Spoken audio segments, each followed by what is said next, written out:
अब हम जो है सबसे शुरू मूलाधार चक्र से बात करते हैं। मूलाधार का अर्थ क्या होता है?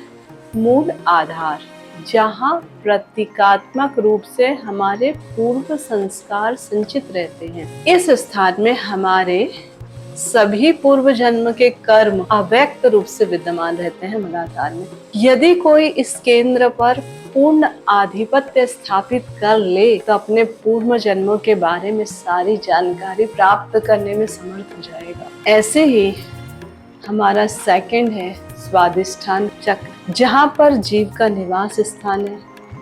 यह हमारी समस्त पाश्विक शक्तियों का झरना स्वरूप है। इस केंद्र पर, पाश्विक मतलब पशु की तरह, इस केंद्र पर पूर्ण आधिपत्य कर लेने पर हम इन शक्तियों को आध्यात्मिक दिशा की ओर लगा सकते हैं और उसमें हम श्रेष्ठ सफलता प्राप्त कर सकते हैं। हमारे शारीरिक स्थिति, हमारा जो तीसरा केंद्र है मणिपुर केंद्र। मणिपुर का शाब्दिक अर्थ क्या हो सकता है? रत्न मणियों की नगरी। पूर्व मतलब नगरी, रत्न और मणि। ये केंद्र सभी सांसारिक सुख, सत्ता, नाम, यश, स्वास्थ्य, सौंदर्य, समृद्धि, वस्तुतः इस संसार में प्राप्त सभी वस्तुओं की पराकाष्ठा तथा उनके आध्यात्मिक मूल्य के ज्ञान का स्थान होता है। व्यक्ति को यह दृढ़ निश्चय में चला जाना चाहिए कि सांसारिक वस्तुएं जीव को स्थायी संतोष प्रदान नहीं कर सकती हैं।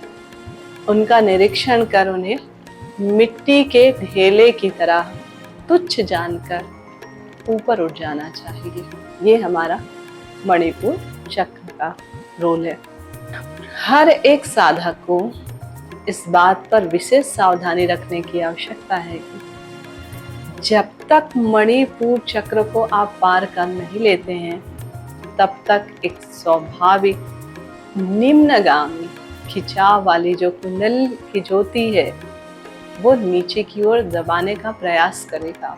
जब आप इसको पार कर लेंगे तब योगी को ऊपर उठने में आसानी होगी, अन्यथा बहुत कठिनाई महसूस होगा। कहाँ तक? मणिपुर चक्र तक।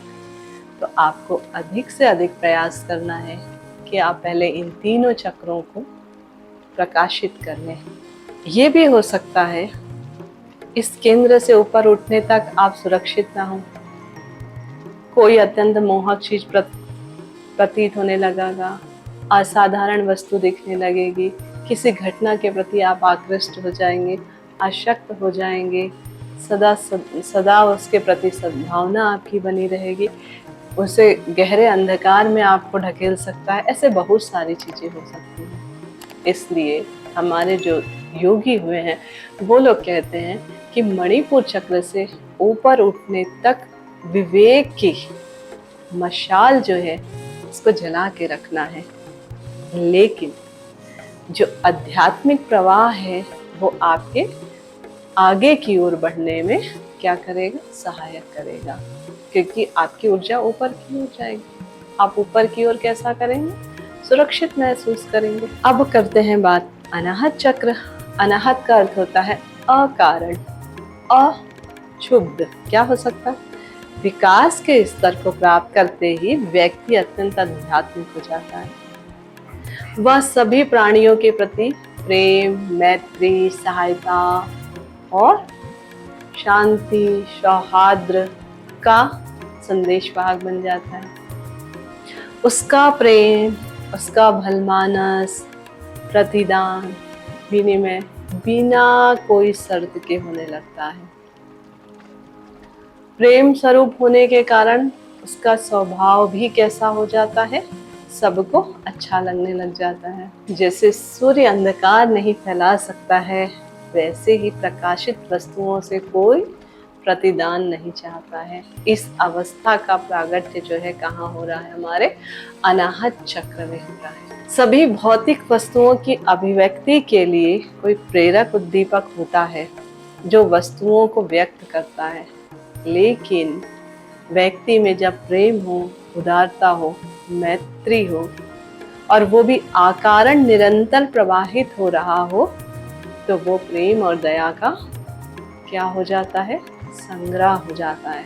अनायास ही उसके पास ऐसी सारी चीजें होती हैं, उसका व्यक्तित्व इतना अच्छा हो जाता है कि वो आकर्षक और मोहक लगने लग जाता है। उसके हृदय से सर्वत्र मानव प्रेम, आत्म प्रेम और भगवत प्रेम की अभिव्यक्ति होने लग जाती है। वह अत्यंत पवित्र हो जाता है।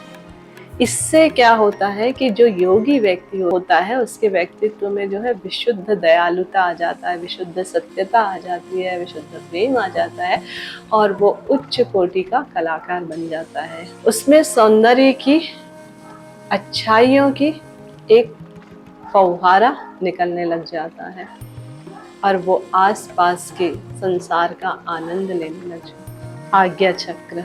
आज्ञा का अर्थ क्या होता है? सर्वज्ञ।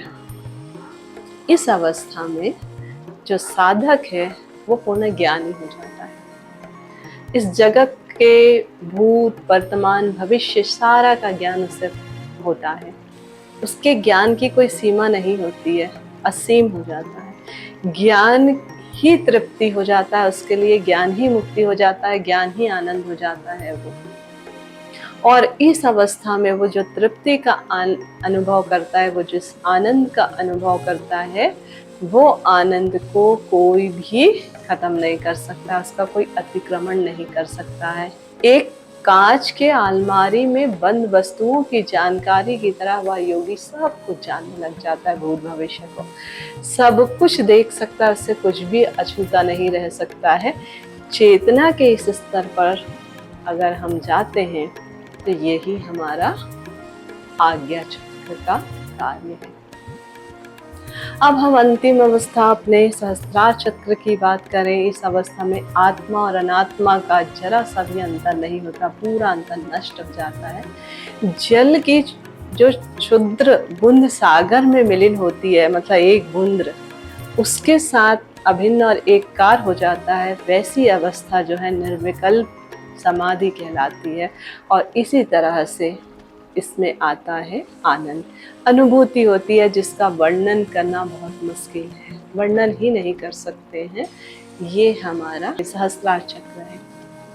एक छोटा सा उदाहरण, नमक का एक छोटा सा टुकड़ा जो है, जो खड़ा नमक है, अगर एक सागर की गहराई को नापना चाहे और वह सागर के किनारे जाए और उस पर पैर रखे और सागर के जल में घुलने के कारण उसका साथ कैसा होगा?